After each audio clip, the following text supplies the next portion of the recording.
Well, I want to welcome everyone to this really important meeting for the NINDS Beacon program that is focused on building engagement and community for our nurses. And I want to welcome our distinguished panelists, Laura Lee, and our moderator, Joan O'Hayan.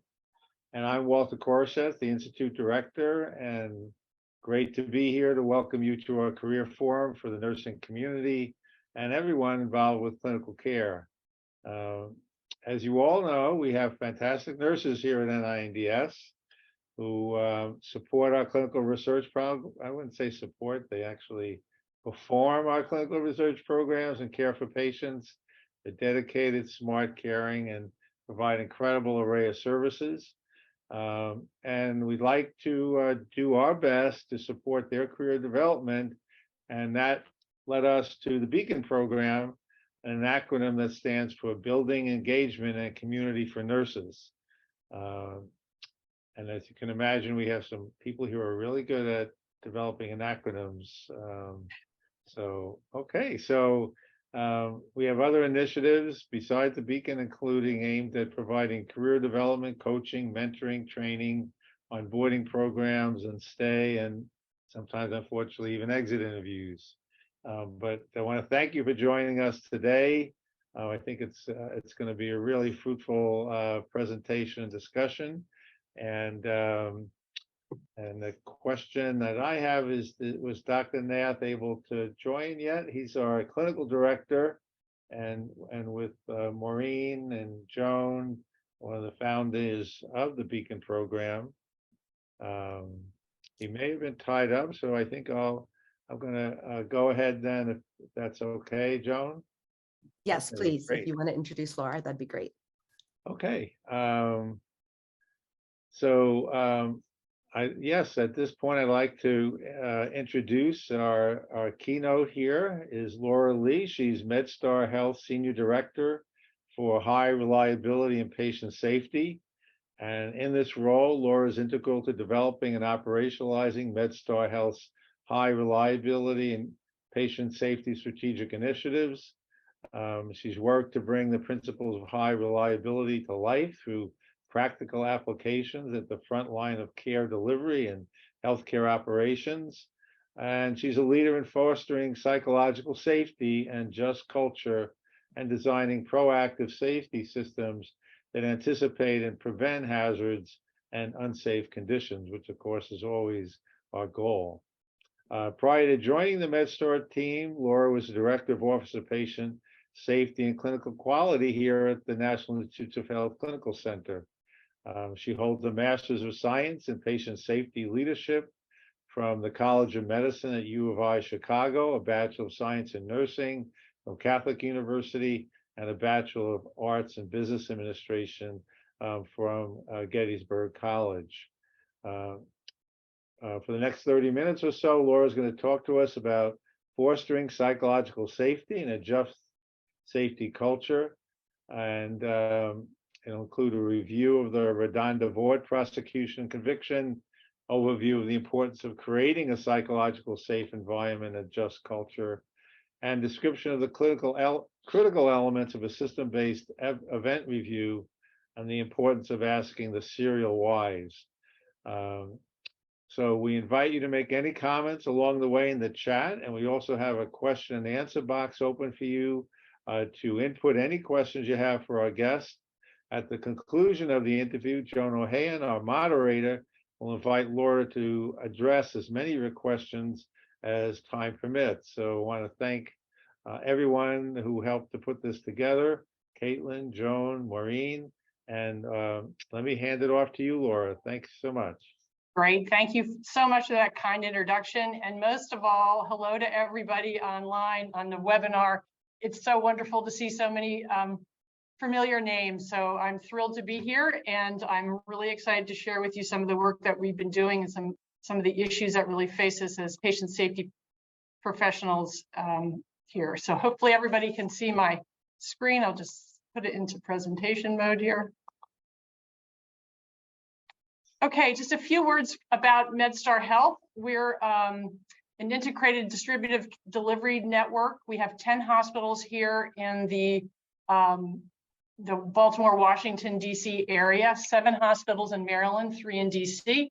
And then we have almost 300 other care locations spread out from as far as Aberdeen in the north to Lexington Park in the south part of Maryland, from Annapolis to Leesburg, Virginia, east to west. And those include primary care locations, ambulatory surgery centers, urgent care, Rad America home care. So lots going on and lots of safety issues to get to deal with every day. So the last 4 years has been pretty remarkable in healthcare. We've dealt with a pandemic.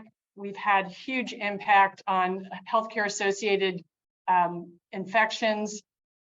Workplace violence is just becoming a huge issue, burnout amongst healthcare providers. And then what we're here to talk with today is basically the criminalization of medication errors and errors in healthcare. So with all that going on, I think we all need, as healthcare providers, just to take time to reflect and to reset and really start thinking about sort of a dual mix of things that we need to do, getting back to basics, but really thinking about how we do safety and how we take care of our patients a little differently. So I think over the course of the next 30 minutes or so, I'll share with you some ways that we can do that. But first, we're going to talk about these 2 women. This is Charlene Murphy and Radonda Vaught. And I'm going to take you through what happened at Vanderbilt University, who, by the way, has just a stellar historical reputation around patient safety and quality. So it was particularly interesting that this event happened at Vanderbilt. But this is my disclaimer. The information that I'm going to share with you in the next few minutes, I gathered from publicly available documents, whether it was from CMS, the newspaper articles, professional groups, information about this case, select media information. You can go down weird rabbit holes around this case. I tried to avoid those. As I said, newspaper offerings and other media like that. And then conversations with safety colleagues, including having had an opportunity to talk with the chief quality officer at Vanderbilt about this case a little bit. So I do want to caution other facts may exist, but I think what we have here to share with you today is a pretty good representation of what's the information that's available. So this was a serious medication administration event that happened on December 24th. I'm going to take you through those days in the hospital, and then I'll share with you what happened after the event. So this is Charlene Murphy, who was completely well-oriented and was spending time shopping prior to being hospitalized. She was admitted to the neuro ICU with a headache and vision loss in one eye. She had an MRI and it confirmed intraparenchymal hematoma, possibly related to a mass. So she was going to be transferred to a step-down unit, but before that, they decided to take her to radiology to have a PET scan. When she got there, she was anxious. She requested medication to ease her anxiety. So the physician was contacted and he ordered Versed 1 milligram IV for the PET scan. Now, the radiology tech contacted the nursing unit because the radiology techs couldn't give IV meds, so asked that a nurse come down and administer the IV Versed. The patient's neuro ICU primary nurse was busy, so she asked an all-help nurse to go to radiology to administer the Versed. Now, at Vanderbilt at that time, the all-help nurse was a nurse that just was there to help with any task that needed to be done that day. So she sort of was a floating nurse helping out the other nurses, but full registered nurse with experience. At the neuro ICU automated dispensing cabinet, I think it was a Pyxis there, the all-help nurse entered the first 2 letters of the drug name that she was going to give Versed, VE, into the search field. Well, no medications popped up via that search result, although the ADC allowed searches using just the first few letters of the medication's name. Now, what I'm going to do now is present to you some of the other factors or influences that were at play during the course of this event? Well, first of all, there are no credentialed staff to administer the IV meds in radiology, even though it happens quite often. The all-help nurse was also on her way to performing a swallowing study in the ED. She also was orienting a new nurse. And the all-help nurse so infrequently went to the PET department, she had a difficult time finding it. While the nurse that was also discussing with the nurse orientee about why the help nurse needed to go perform the swallowing test at the ED at the same time as the nurse was withdrawing the medication from the Pyxis system. And Versed was not found because the ADC defaulted to generic drug name searches only. And if you wanted to do brand names, you actually had to go through a huge change ticket process in order to get the system administrator to change how you could access meds within the Pyxis. So when the all-help nurse didn't find Versed on the list, she initiated an override setting and entered VE. An override basically says, I don't have to go through the usual process, the safety processes to get meds out of this cabinet. I can just put in any medication name that I want and get it out, typically used for emergencies. The all-help nurse then selected the first medication that populated the results, which was a neuromuscular blocker, vecuronium. The cabinet opened, the all-help nurse removed the vial of vecuronium, believing that it was Versed. And one thing to note is the VEC requires reconstitution and the Versed does not. So of note, the RNs in the neuro ICU have the authority to use the override functions in emergencies, but as we'll hear later, that was a function that was used quite often. They Vanderbilt permitted overrides, but you did get a red box warning on the screen of the Pyxis system that the VEC should be associated with the stat order only. This alert fires 3 separate times as you're withdrawing the medication. If you're selecting a medication via override, the provider has to enter a reason for that override. The nurse indicated she didn't remember what she had entered in for the reason, and we weren't able to get that information. And although neuromuscular blockers were on the patient's high alert medication list, there are no specific precautions in place prior to the removal of a drug via override. And of note is drug overrides are not verified by a pharmacist prior to admission. It's basically the nurse goes in, overrides, pulls the drug, and can give it. So there's none of those safety checks. Now the all-help nurse puts the medication in her pocket. She goes down to PET, finds the patient, verifies the patient's identity, tells the patient she's going to be giving her some medication to help her relax. The all-help nurse reconstitutes the medication and administers the medication to the patient. And then she leaves the radiology holding room and goes on to do the emergency department to conduct the swallowing test.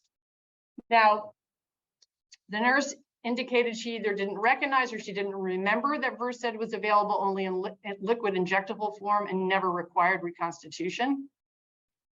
And during reconstitution, the nurse didn't notice or misunderstood the warning on the vial, the vecuronium vial, that said warning paralyzing agent, and just on the very top of that vial. Once she administered the medication, she didn't monitor the patient in terms of taking vital signs, observing respiratory sufficiency, or any other post medication monitoring that would be required. And although there were policies in place at Vanderbilt about managing high alert meds, they weren't terribly specific about what parameters you should be monitoring post-administration. Now, the radiology tech was periodically looking at the patient who was in the holding room via a camera, but because the patient's eyes were closed, the technician just thought that the patient was perhaps asleep, relaxing, or bothered by the lights. As the situation, however, was that the resolution of the camera in the holding area was not sufficient to be able to really visualize the patient appropriately in terms of looking for any physiologic changes. About 25 to 30 minutes after the vecuronium was administered, the transporter noticed that the patient was unresponsive. The patient was pulseless, breathless, and a rapid response in code blue was called.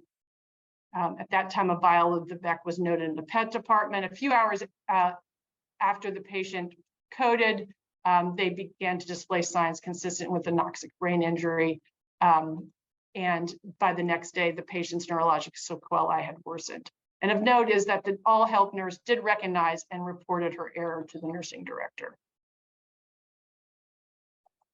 Okay, so that's what happened in the hospital. Medication error made, but I think we're starting to get a picture. Now, typically in most hospitals, there'd be an event review, there'd be some actions taken around this event, and that's probably what would have happened. However, as we all know, probably many of us know from the media, that's not where the story ended. And I think this is really sort of the most troubling aspects of this story. So in December, I think it was the day after that the patient died, they contacted the medical examiner, didn't mention the medication error, and the death was attributed to bleeding in her brain and deemed natural. Later, however, it was ruled accidental after these events played out.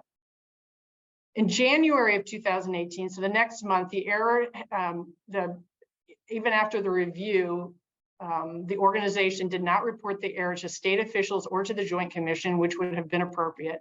And Ms. Vaught was fired by Vanderbilt University after they did the review. Now, in May of that year, she starts to work as a throughput coordinator in another organization. It's a non-clinical position. On October, several months later, an anonymous tipster alerts state and federal health officials to the unreported medication error that was responsible for Ms. Murphy's death. Later that month, after having been notified, the Tennessee Department of Health's Nursing Board determined that Vaught's case did not constitute a violation of statutes or rules governing the profession. In fact, she was actually sent a letter that said that this matter did not merit further action based on what they found and what the organization had reported. Now, in November, the Centers for Medicare and Medicaid Services paid a surprise visit to Vanderbilt. And they released a very detailed investigation report that discusses the error without identifying Ms. Vaught or Ms. Murphy.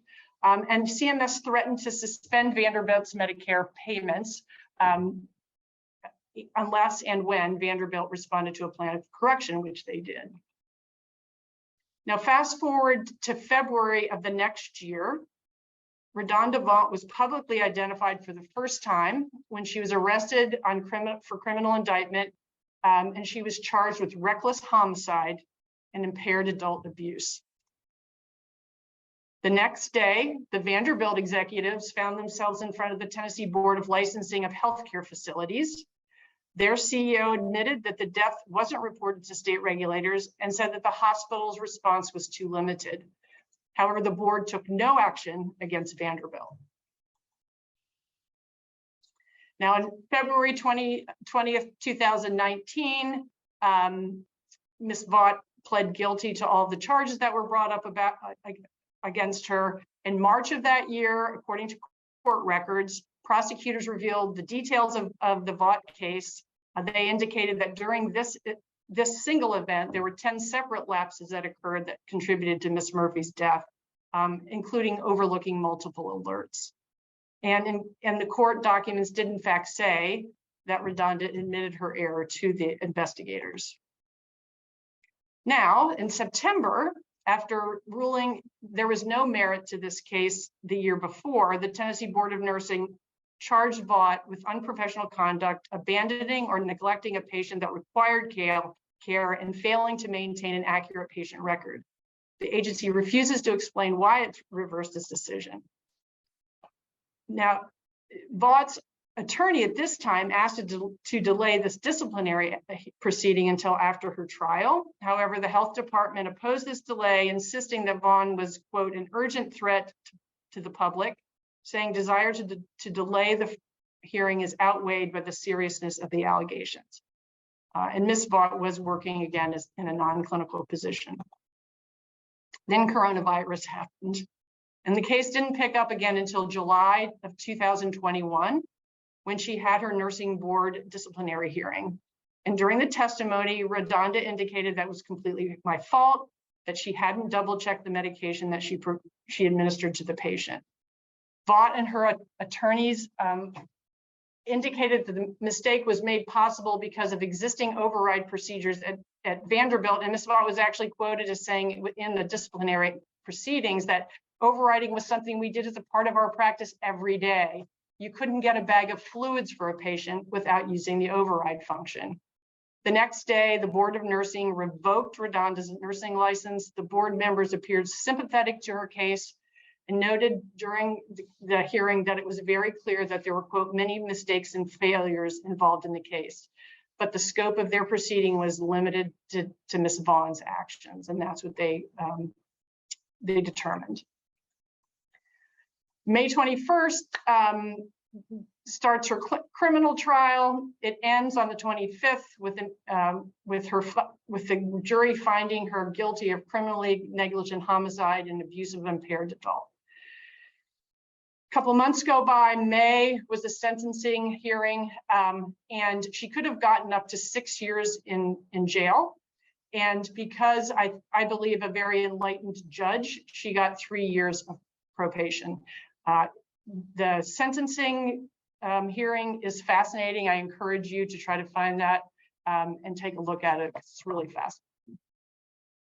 Okay, so here's the real question.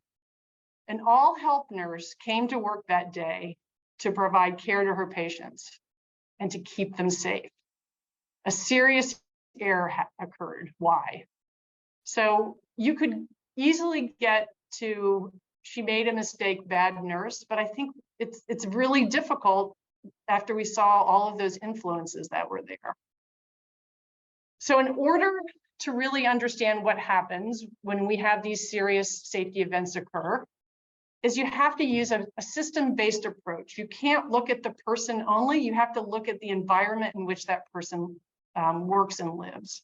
Now, this is our process for looking at serious safety events. This is our event review process. And I will say, there's a couple of words or phrases that are not to be used at MedStar. One is root cause analysis. We hear that a lot because there's never a root cause. It's always multiple causes. And we never use the word investigation because it's simply a review. But this is just, we won't go into detail on this, but the event review process starts with an immediate response, getting to the patient's bedside, making sure they're okay, making sure the people involved in the event was okay, they're okay as well, care for the caregiver. And then going into this in-depth event review, and this is what we'll spend time with today.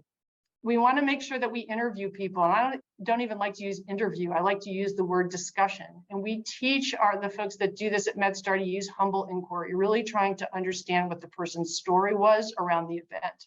And then we really focus on these things we call contributing factors. And these are the contributing factors. I know at the clinical center, the similar ones are looked into every time that there's an event that occurs there that you review. Looking at communication, how were people interacting with one another and communicating with one another? What kind of information are we getting from the electronic health record?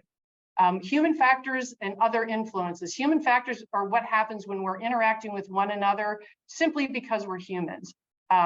Do I have biases? Am I able to interact with technology in a way that makes sense? What's the usability of that technology? What are those human factors? Policies and procedures. Do we have policies and procedures in place?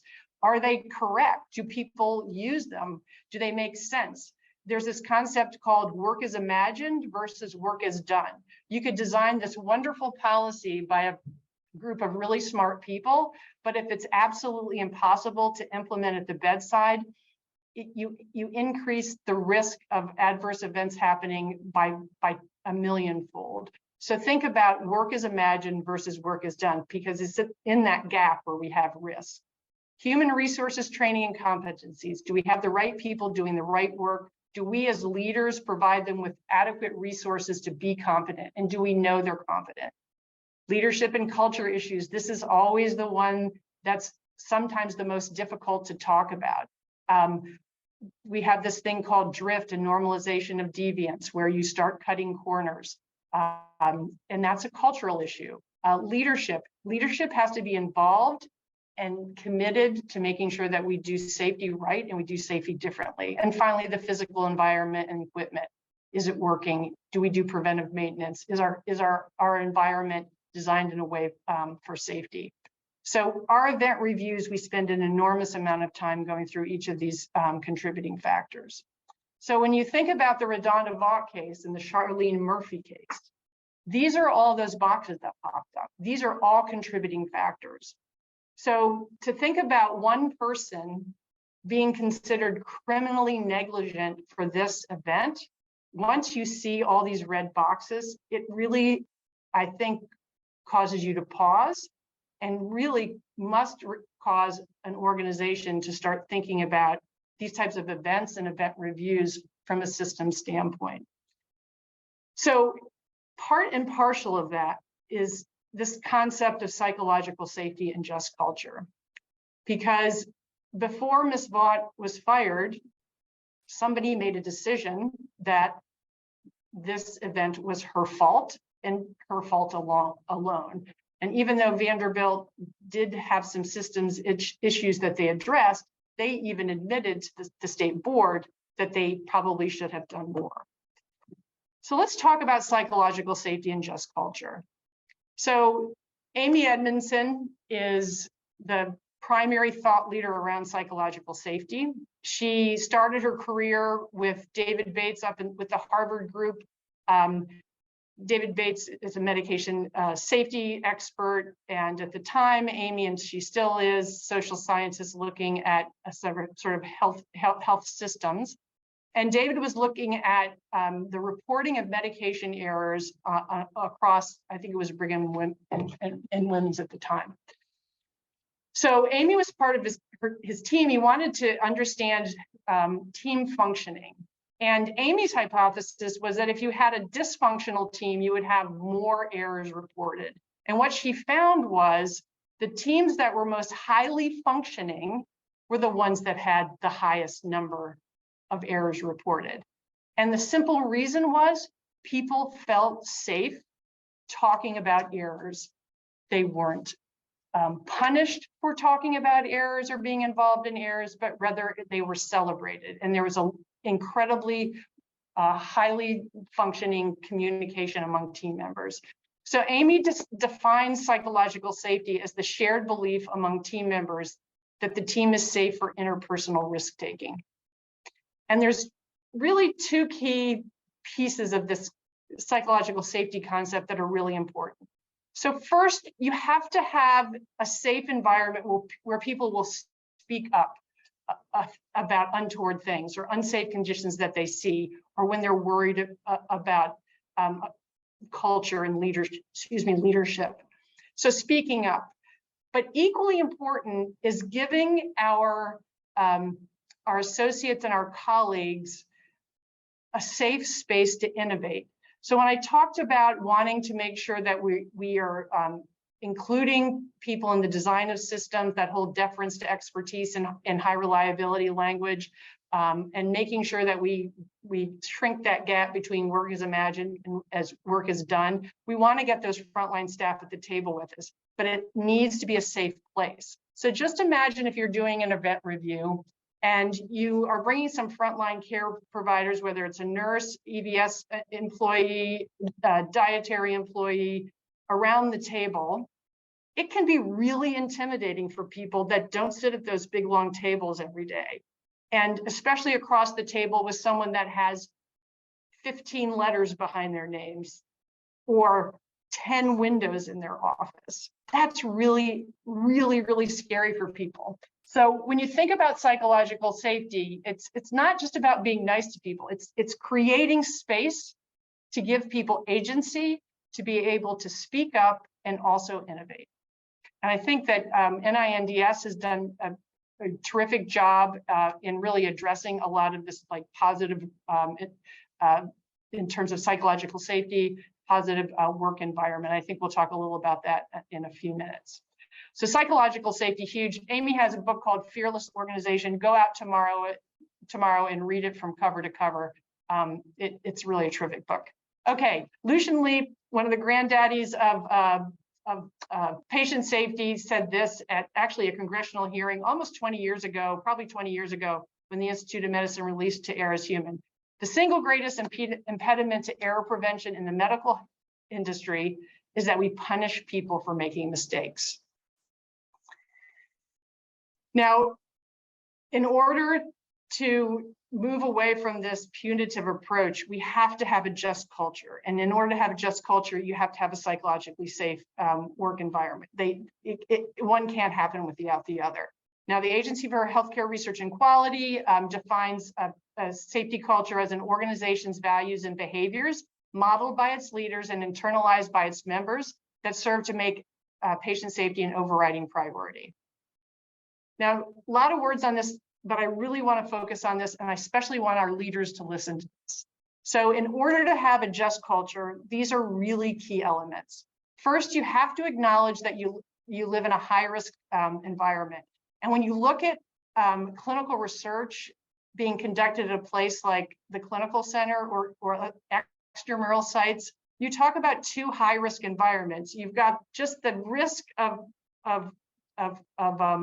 patient safety events happening in a hospital environment, and then you have the inherent risk associated with phase 1, phase 2 clinical trials. So I think, especially sitting in the chairs that you're sitting in today, I think we have to all agree, y'all live in a really high-risk environment.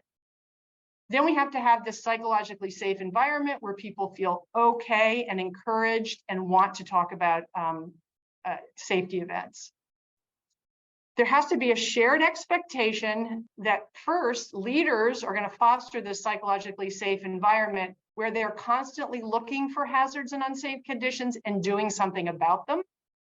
And we need to have associates have the accountability that they're going to come to work every day to do their work with vigilance, commitment, integrity, and with the best intent. And you can't have one of those without the other. Then we have to collaborate across disciplines. This is not the safety people's problem. This is not the leader's problem. This is everybody's responsibility and expectation. And finally, leadership, it absolutely has to be involved. So this is sort of your playbook. Now, a couple words about this word accountability. So those of us that have been working in this space for a long time in healthcare has seen this accountability pendulum swing from blame, where we just, like was illustrated in this case, just if we can blame the person and shame them, all the better, and have it swing all the way over to everything's a result of systems failure. But what we need to do is come to this equilibrium where the word accountability does not equate blame. It's equated with expectations. So moving accountability way upstream in our conversation so that when we onboard new employees or associates, we're talking with them candidly about what our expectations are around their jobs, around their professionalism and things like that. So that it doesn't take an event to happen to where we're starting to talk about what you're accountable for and what the expectations are. So I encourage everybody to start thinking about that word accountability differently. Now, this is an important slide. This drives my work at MedStar. These are behaviors that are associated with events that occur and safety events that occur. So starting with normal error. And this is a simple and inadvertent mistake. It's what we do every day as human beings: lapses, slips, and mistakes. I'm making myself a cup of coffee in the morning. I open the refrigerator door. I want to get my milk container out to pour it into my coffee. And instead I grab the orange juice container and in goes the orange juice in my coffee. It was a mistake. I did it unconsciously. Same thing, I could be going in a hurry to pull out a medication from the Pyxis or a medication cabinet and inadvertently pick up the wrong vial because it looked just the same. No amount of retraining or new policies are going to keep me from grabbing that orange juice container. We have to just look at how we engineer things. I could put a big red bow on that orange juice container and I probably would never pull it out of my refrigerator. So we need to think about, for those sorts of things, you have to think past training and and policy and really think about how the processes are designed. The next behavior is at-risk behavior. And between normal error and at-risk behavior, I would say it's 99% of the behaviors that we see that are associated with events. So at-risk behavior, there is a choice that's made. Somebody decided to do something or not, but you didn't either didn't recognize that there was a risk, or you thought the risk was so small that nothing untoward would ever happen. So the classic example is hand hygiene. We know we're supposed to wash our hands coming in and out of every time we go into a patient's room. But how often, now be honest with yourselves, do you go into a patient's room or at least cross the threshold, not washing your hands because you're just going to tell them that the transport's coming up to get them for an MR, or you just want to ask them, tell them something about a new procedure for the protocol that they're going to be needing to talk to the investigator about later in the day. And then all of a sudden you see that there's something going on with their central line dressing, and you walk over, and then all of a sudden we've opened up risk. So at-risk behavior, those are things though that we just have to remove incentives for that. We have to increase situational awareness. We can do some coaching around that.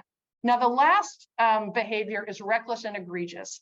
And these are incredibly rare. I think in my entire career, I can count on half a hand the time where someone has been reckless purposely. And this is a conscious disregard for risk, but really key, and these are two words that have been added recently. There has to be purpose and there has to be intent. And in this case, coaching may not work. There remedial action, some sort of action likely needs to be taken. So any type of event that happens, these are the measures that we guide our review of the case. Now, the other tool we have is what we call just culture algorithm. Clinical Center uses a similar one of these. And for events like the Radonda Vaught or nearly all of our events, we send them through this algorithm, and it helps us to understand what the individual's behavior was. So I'm just going to orient you to this slide really quickly. So all the way on the left hand of the slide, we're talking about intentionality. Did they intend to do what they did? As we move to the right, the next line of questioning has to do with fitness for duty, whether it's substance abuse, ill health, things like that. Then we move over, did the employee knowingly violate safe procedures? And then the last column there speaks to the issue of, would other equally trained people in that person's profession behave the same way? And so what you do is you take each of these events, run it through this algorithm, and it's a guide for you to understand what types of interventions you could use in order to avoid similar behavior in the future. So this is sort of my rules of engagement for using this algorithm. First of all, you have to have a high reliability culture. You have to have a culture where you have psychological safety. It's absolutely critical, because employees that know that you're going to use this algorithm, and most of the time employees are very happy that this algorithm is placed because it takes away a lot of the subjectivity.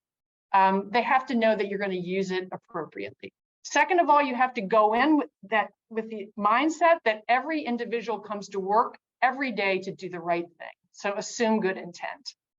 Then you have to conduct a system-based event review and deliberately go through every one of those contributing factor buckets, because you have to be able to know what happened. You need to know those red boxes, the Radonda Vaught red boxes. I like to say you need to do this with a friend. You should always do it with more than one person, because it further helps get rid of the subjectivity. The other important thing is the findings of this just culture algorithms are only a guide. This is not a light switch, whether it's right or wrong, black or white. It's mostly like a rheostat. There's a lot of gray in this, and I'm going to show you an example of where that could come into play.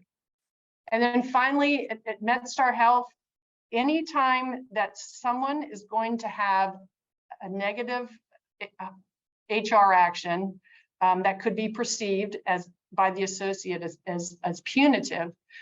In the setting of a safety event, there has to be a high level leadership huddle.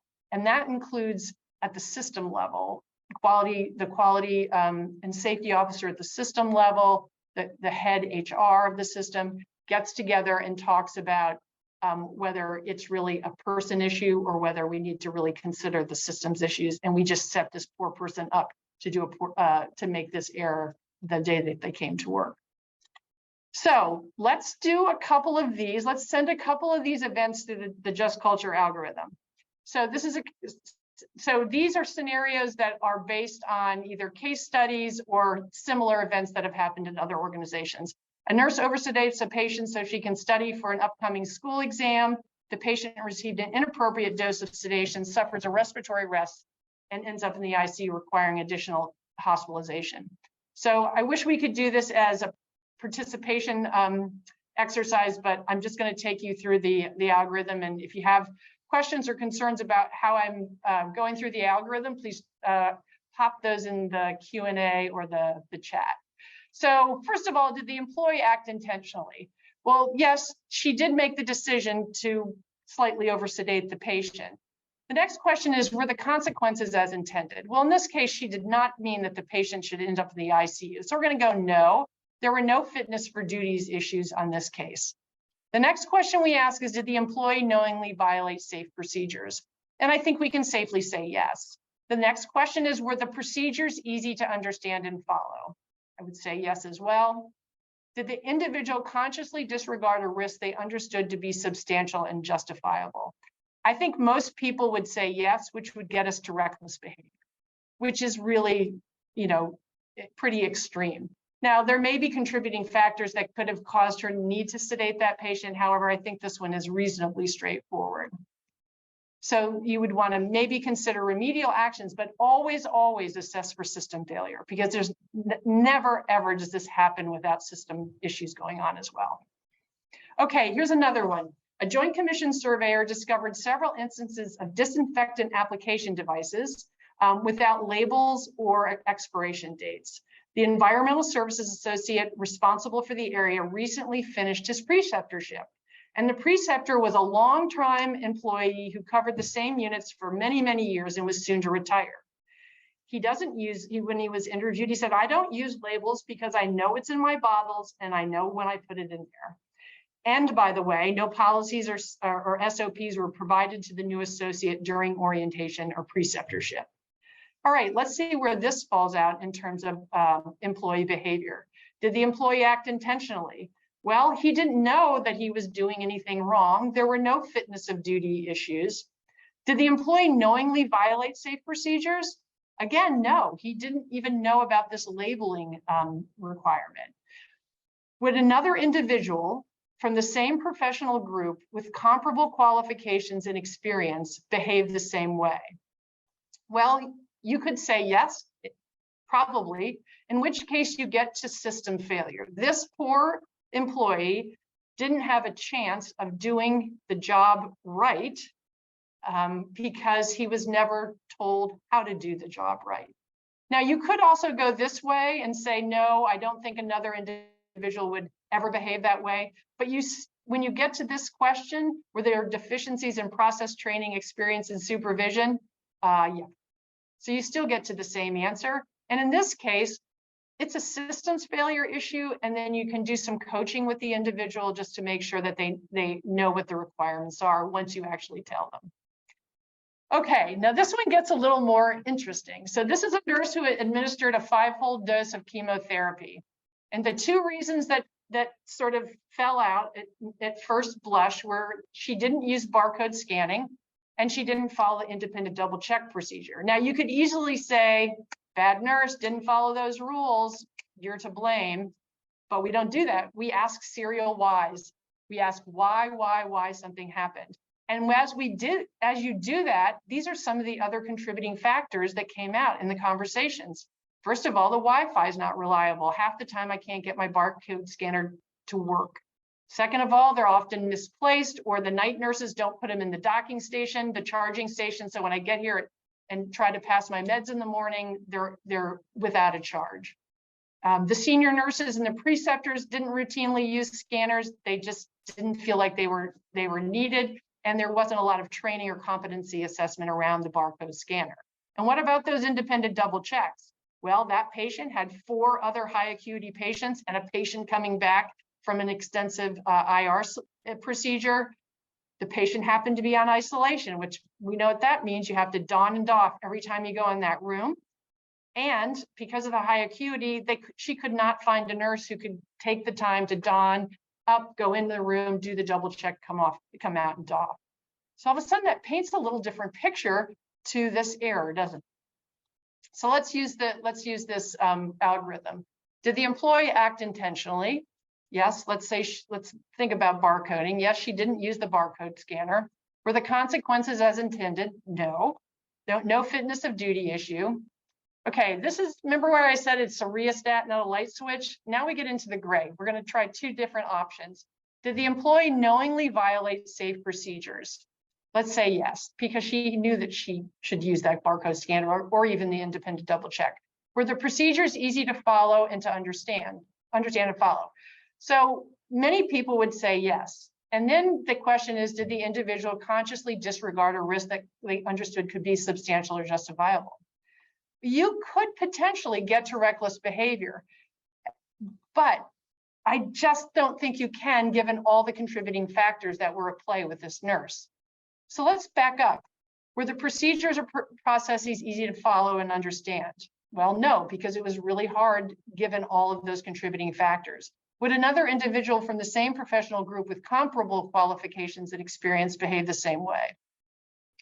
No, let's say no. Were there deficiencies in processes, equipment, training, experience, and supervision? I think you'd have to say yes, and you get to system failure and cultural drift. So I think this is a great example of gray. You could also do yes, and you get to the same place.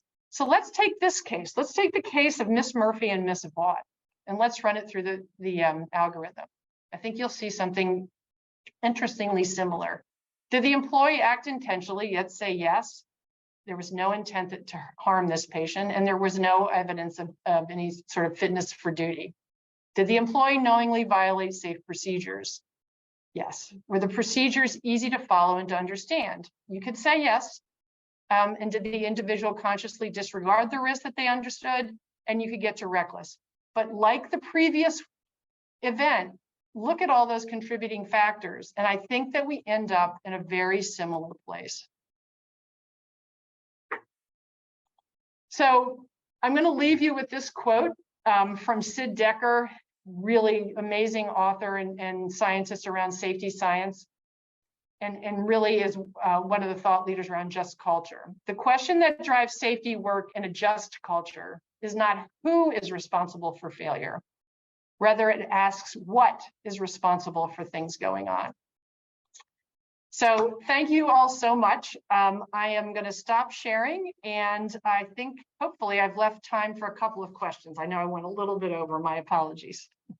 Thank you so much, Laura. That was incredible presentation. Really enjoyed the scenarios, and actually, hearing about Radonda Vaught's story, even though I'd known about it, but just the way you described it, I actually got goosebumps when you realize how easy it is to potentially cause harm when the intent's not there. So we do have a couple questions in the chat box, and then I have a few of my own as well. So I want to get to these quickly. Great.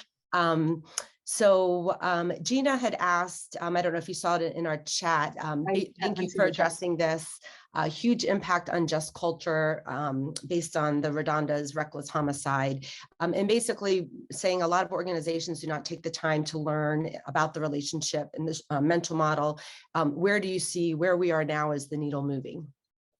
Around psychological safety and just culture, is that that's the, yeah. Yes, yeah. Well, I think Radonda Vaught equally sent chills through all of us and may have set patient safety back a bit, but I also think it was a catalyst. And I think every hospital and health system in the world probably sat back and thought, oh Lord, this could happen to any one of us. And so I do think that we're moving forward. I do though think it has to well up from the grassroots. So you all need to be talking about how we can make our teams more psychologically safe. There's a lot of good tools that Amy Edmondson has on her website. There's a free assessment tool for psychological safety that you can use on your team anonymously and just see how you're doing. And, you know, I'm always happy to have a discussion about it. So please drop me an email anytime if you like to. No, thank you.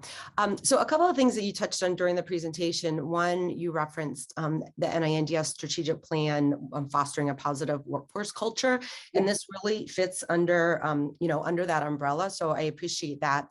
But also, I know we touched on this a little bit before the presentation. You know, the clinical center is unique because it's not just patient safety, clinical safety, but there's also the research component.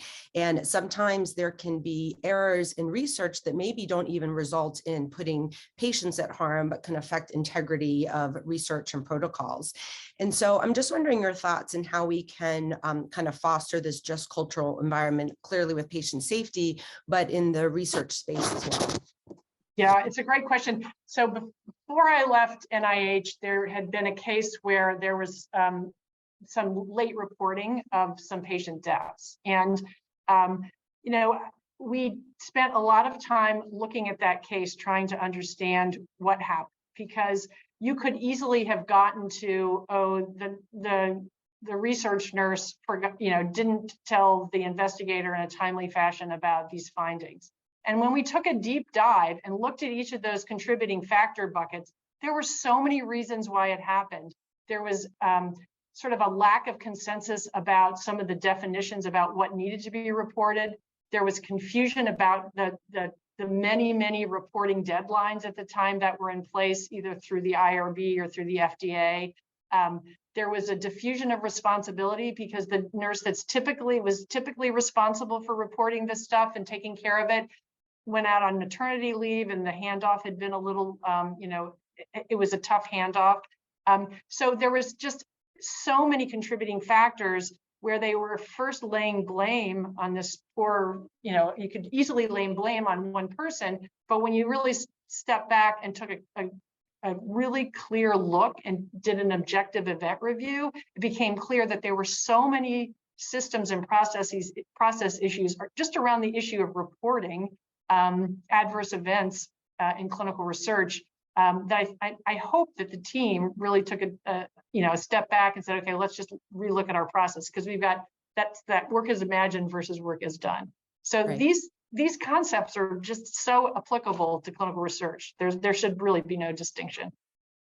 Thank you. I'm going to ask you one more question, and then I want to give Dr. Nath a few moments to close this out. But what do you think are some of the biggest challenges in kind of establishing and starting up a just culture environment? Obviously, there's a lot of positive aspects to this, but what kind of what roadblocks would we have? Well, I think healthcare in general sits in a blame world. It has historically, and we're sort of coming.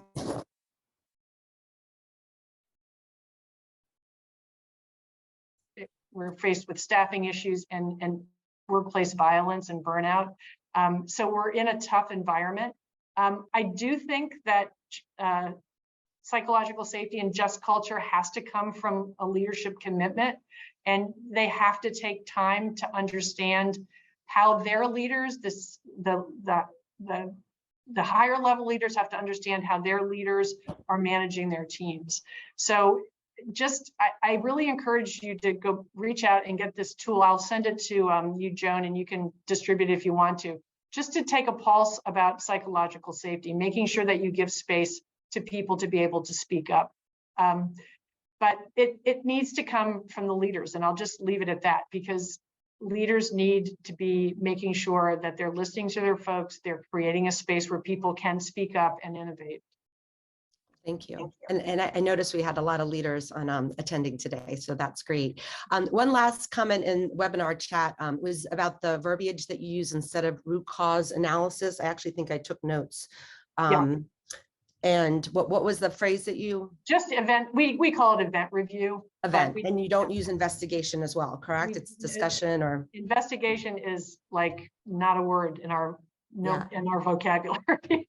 Yeah, and I love the tool, the support, coach, and sanction. I think that was excellent. So really, like I said, grateful for your presentation and just kind of sharing your experience, especially since this, I think is still probably home to you, and just knowing that you've had, so much experience with us in the clinical center. So I'd like to turn it over to Dr. Nath, and just really quickly want to thank all of the Beacon Committee for putting this together, Maureen and Andrea and Caitlin, Liz, Rose, for just making this happen. So thank you. And thanks, Dr. Nath, for joining us. All right.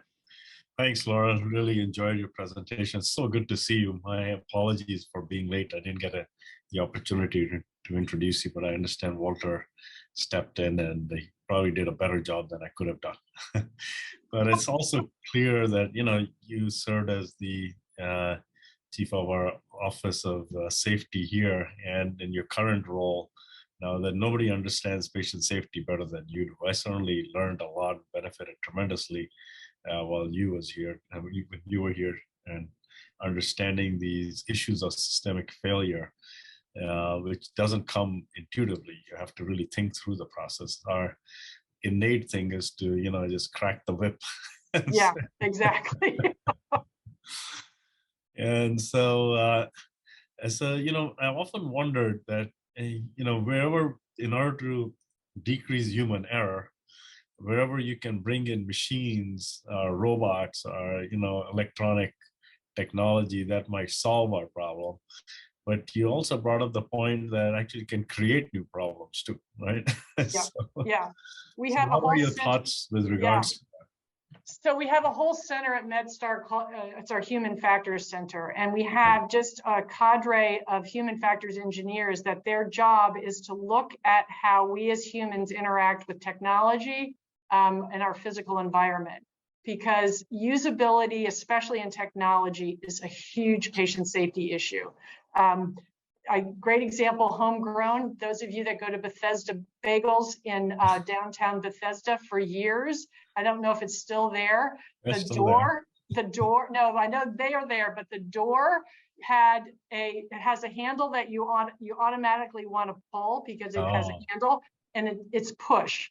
And so I would sit out there with my bagel and cup of coffee and watch people run into that door, and it was simply a usability issue. So those are the sorts of things, and where you have buttons on your defibrillator, and how we dispense medications in terms of labeling. Those are all human factors issues.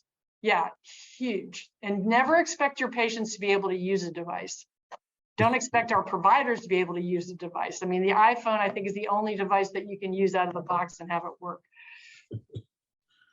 Well, that's terrific. If you ever want to come back, we've got a place for you. Well, it's so great to be here. I can't tell you, I literally almost got, like I said, a little verklempt as I was sitting here watching people sign on. So I would love to hear from everybody. Drop me an email. Would love to catch up. But again, thank you. And thank you for this program. The leadership around this program is incredible. And I think you guys are just doing NIH and nursing and medical, all providers, a service by doing this. So I really thank you for that. No, thanks very much for doing this. Yeah, very appreciate it. And thanks, Joan. Thanks, Maureen, everybody else. Okay, great. Thank you.